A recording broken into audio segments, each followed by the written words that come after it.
صحیح بخاری اور صحیح مسلم کی متفقن علیہ حدیث ہے کتاب الجنائز چیپٹر میں کہ قبر میں 4 سوالات کیے جائیں گے. 4 کا عدد موجود نہیں لیکن سوال جو بتائے گے وہ میں گن کے بتا رہا ہوں 4 ہے. کہ قبر میں یہ سوال ہوں گے. پہلا سوال ہوگا مر ربو کا، بتا تیرا رب کون ہے. دوسرا سوال ہوگا ما دینوں کا، تیرا دین کیا ہے. تو کیا خیال ہے کہ بریلوی، دیوبندی، اہل حدیث، شیعہ یہ جواب دیا جائے گا یا کہا جائے گا دین الاسلام، میرا دین اسلام ہے. تو اگر قبر میں جا کر اسلام دین ہے تو قبر سے باہر بھی اسلام ہی دین ہونا چاہیے. ان مولویوں کو چھوڑو، ان شیخ الحدیث، شیخ القرآن اور مفتی اعظم اور فلانا اعظم، ان کو چھوڑو، انہوں نے اپنی قبروں میں جانا ہے، پتہ نہیں ان کے ساتھ کیا ہو رہا ہوگا. ہم تو اس کتاب کے پابند ہیں، سیدھی سی بات ہے. وہ اپنے اعمال اپنے ساتھ لے گئے، ہم کسی کے پابند نہیں ہیں. ہمیں ہمارے محبوب صلی اللہ علیہ وسلم بتا گئے کہ مومن جو ہے جواب دے گا میرا دین اسلام ہے. اب ہمارے حساب سے تو ایک تیسرا سوال بھی ہونا چاہیے تھا کہ تمہارا مسلک کیا ہے. اور جی اسلام تو ساری کہتے ہیں، مسلمان تو ساری کہتے ہیں.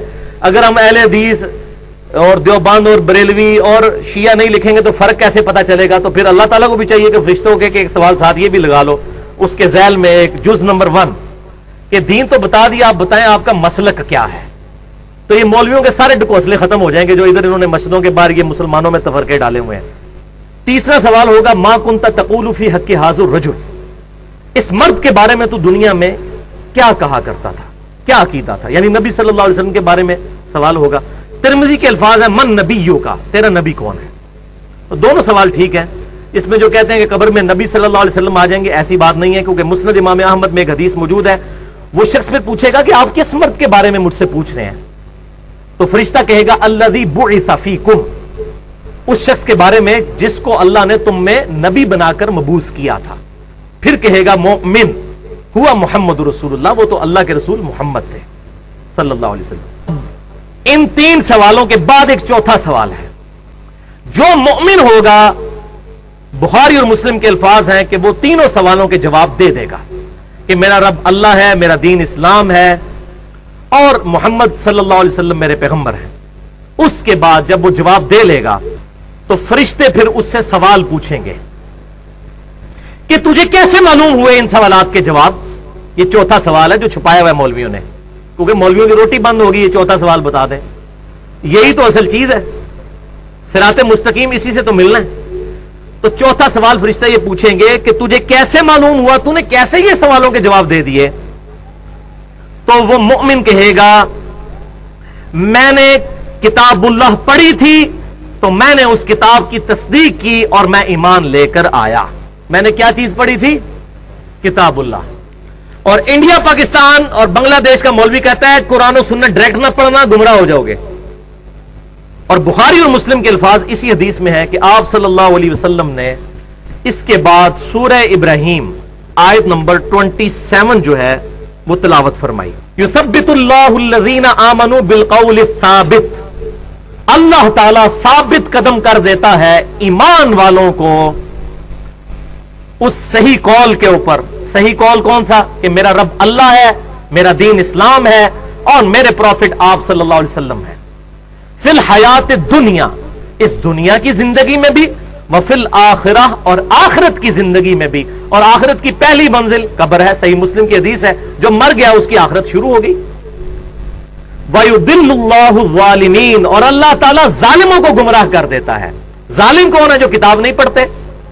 وہ آگے آ جائے گا. ابھی تو منافق نے جو جواب دینے ہیں اور اس کے جواب میں چوتھا سوال جو فرشتے کریں گے وہ آگے میں بتاتا ہوں.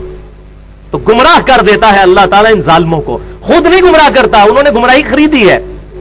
وَيَفْعَلُ اللَّهُ مَا يَشَاءُ، اور اللہ تعالیٰ جو چاہتا ہے کرتا ہے. اللہ تعالیٰ کوئی روک نہیں سکتا، زبردستی تو اس نے ہدایت نہیں دینی ہے.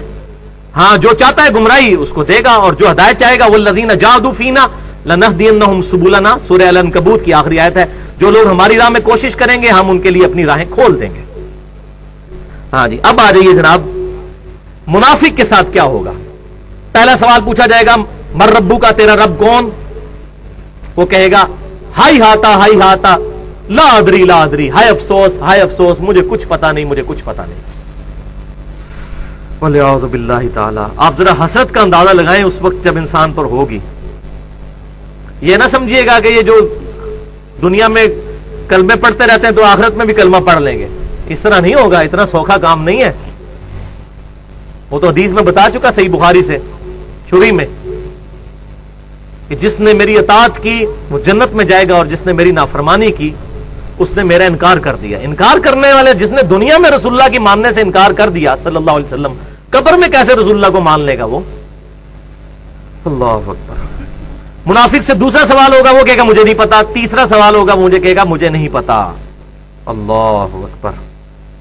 پھر چوتھا سوال اس سے ہوگا, وہ تجھے سوالوں کے جواب کیوں نہیں آ رہے؟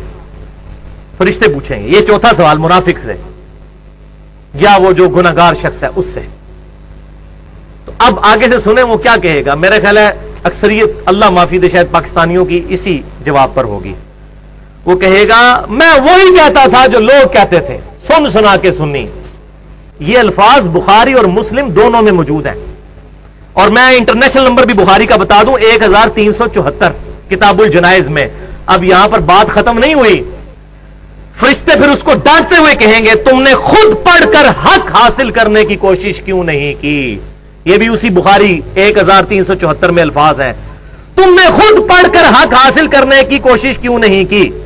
آگے پھر میں حق بجانب ہوں نا, کہ پھر وہ آگے اس کو کہنا چاہیے. وہ قیامت والے دن تو کہے گا, وہ امام الانبیاء کی دعوت قرآن والے میں بھی ہے, اے اللہ ہمارے بزرگوں کو دگنا عذاب دے کہ ان کی وجہ سے ہم گمراہ ہوئے. تو پھر وہ کہے گا نا کہ سانو بزرگاں نے مار چھڑیا, انہوں نے دگنا عذاب دے. قرآن کے الفاظ ہیں, سورۃ العذاب کا آخری رکوع پڑھ کے دیکھ لیجئے, اے اللہ ہمارے بزرگوں کو دگنا عذاب دے. اور سورہ حامیم السجدہ میں تو اس سے بھی سخت الفاظ ہیں, اے اللہ ہمارے بزرگوں کو ہمارے حوالے کر, ہم انہیں اپنے پاؤں کے نیچے روندیں جن کی وجہ سے ہم گمراہ ہوئے. ایک قادیانی اگر قادیانی بزرگوں سے ہی مسئلے پوچھے گا, اس کو ختم نبوت کہاں سے سمجھ آئے گی؟ اسی طریقے سے باقی مکتبہ فکر کے لوگ بھی اگر اپنے اپنے بابوں کے پیچھے چلیں گے, خود نہیں پڑھیں گے. اب یہ اس کو پھر آگے کہنا چاہیے کہ جی یہ تو علماء کا کام ہے پڑھنا, جس طرح کہ ہمارے مولویوں نے پٹی پڑھا دی ہے, جی علماء کا کام ہے پڑھنا. فرشتے کہیں گے تو نے خود پڑھ کر کیوں نہیں حق حاصل کرنے کی کوشش کی؟ آلے بھی مسئلہ ختم نہیں ہوا. اس کے بعد الفاظ ہیں اسی حدیث کے صحیح بخاری کے, کہ پھر فرشتے اس کے سر میں مہمان نوازی کے طور پر ہتھوڑا ماریں گے, وہ بالکل زمین کے برابر ہو جائے گا. اور بخاری کے الفاظ ہیں کہ اس کی آواز, اس کی چیخنے کی آواز اور ہتھوڑے کی آواز زمین و آسمان کی تمام مخلوقات سنیں گی سوائے جنوں اور انسانوں کے, کیونکہ وہ شریعت کے مکلف ہیں, وہ نہیں آواز سن سکتے. اگر وہ سن لے تو یہ سارے بندے کے پتر نہ بن جائیں. روزانہ اگر ہتھوڑوں کی آوازیں آ رہی ہوں, یہاں دفنا کے آئے اور قبرستان کے گیٹ پہ پہنچے اور دھڑل کی آواز آئے پیچھے اس قبر میں سے, تو پتہ چل جائے اتنے بڑے داڑھی والے بزرگ تھے, اور تسبیحوں والے اور پگڑی والے, اور شلوار ان کی جو گھٹنوں تک پہنچی ہوتی تھی, اتنے بڑی جماعت کے امیر بھی تھے, اور یہ تھوڑا پڑ گیا ان کو. تو پھر سارے میری بات کہہ رہے ہوتے ہیں یار بزرگ پرستی چھوڑو. لیکن اگر یہی بات ہوگی تو کیسے دیکھ کر مانا تو کیا مانا؟ ان الذین یخشون ربهم بالغیب لهم مغفرۃ واجر کبیر, بے شک وہ لوگ جو کہ بغیر دیکھے اپنے رب سے ڈرتے ہیں ان کے لیے ہے مغفرت اور اجر عظیم. دیکھ کر تو ساروں نے مان لینا ہے. اب یہاں پر ہی یہ منافق کے کانٹیکسٹ میں وہ آیت پھر کیوں نہ پڑھ دوں. یہ آیت نکال لیجئے, سورہ طٰہٰ آیت نمبر 123. آدم علیہ السلام اور شیطان کا جو قصہ ہے اس کا ذکر ہو رہا ہے. قَالَ اهْبِطَا مِنْهَا جَمِيعًا, پھر ہم نے آدم علیہ السلام اور ان کے ذریعے پوری انسانیت کو خطاب کیا کہ اب اس جنت سے نیچے اتر جاؤ. بَعْضُكُمْ لِبَعْضٍ عَدُوٌّ, تم میں سے بعض کے دشمن ہوں گے. فَإِمَّا يَأْتِيَنَّكُمْ مِنِّي هُدًى, تو پس جب کبھی بھی تمہارے پاس میری طرف سے کوئی ہدایت کی کتاب آئے گی, اے انسانوں سن لو. آدم علیہ السلام اور ان کی اولاد کو اتارتے وقت اللہ تعالی نے کہا اب دنیا میں اتر جاؤ, اور جب کبھی ہدایت کی کوئی کتاب آئے گی, فَمَنِ اتَّبَعَ هُدَايَا, تو جو کوئی پھر اس ہدایت کی کتاب کی پیروی کرے گا, فَلَا يَضِلُّ وَلَا يَشْقَى, تو نہ تو وہ گمراہ ہوگا اور نہ بدقسمت ہوگا. یہ اگلے الفاظ بھی ذرا سن لیں. اسی لیے میں کہتا ہوں اس آیت نے مسئلہ تقدیر حل کر دیا ہے. جو لوگ کہتے ہیں جی اللہ تعالیٰ چاہتا تو ہمیں ہدایت دے دیتا, اللہ تو چاہتا ہے, اللہ نے تو ہدایت دی ہوئی ہے, اور جی اللہ کی توفیق تو اللہ نے دی ہوئی ہے.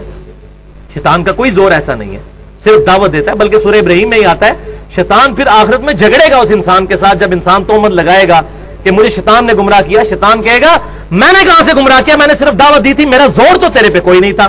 واقعی کبھی زور نہیں ہے. آج گورنمنٹ آف پاکستان اناؤنسمنٹ کرے کہ فجر کی نماز جو تکبیر اولیٰ سے پڑھے گا اس کو 5,000 روپیہ فی نماز دیا جائے گا، شیطان سارے دنیا کے اکٹھے ہو جائیں، شیطان کا باپ بھی آ جائے کسی کو مسجد میں جانے سے نہیں روک سکے گا، یہ سارے شیطان ختم ہو جائیں گے خود بخود۔ تو ہم اندر کی ہماری یہ اپنی ول ہوتی ہے، ہماری اپنی خواہش ہی نہیں ہوتی۔ تو اللہ تعالیٰ فرما دیا جو ہدایت کی کتاب کی پیروی کرے گا نہ تو گمراہ ہوگا اور نہ بدقسمت ہوگا۔ اس سے یہ پتا چل گیا کہ جو خود قرآن کو نہیں پڑھتا اس نے بدقسمتی خود کمائی ہے، نہ کہ وہ اللہ تعالیٰ نے اس کو بدقسمت ڈکلیئر کیا ہے۔ ولا یشقا، شکی نہیں ہوگا وہ۔ شقی کہتے ہیں عربی میں بدقسمت کو، سعید کہتے ہیں خوش قسمت کو۔ تو مسئلہ تقدیر بھی الحمدللہ اس حوالے سے حل ہو گیا۔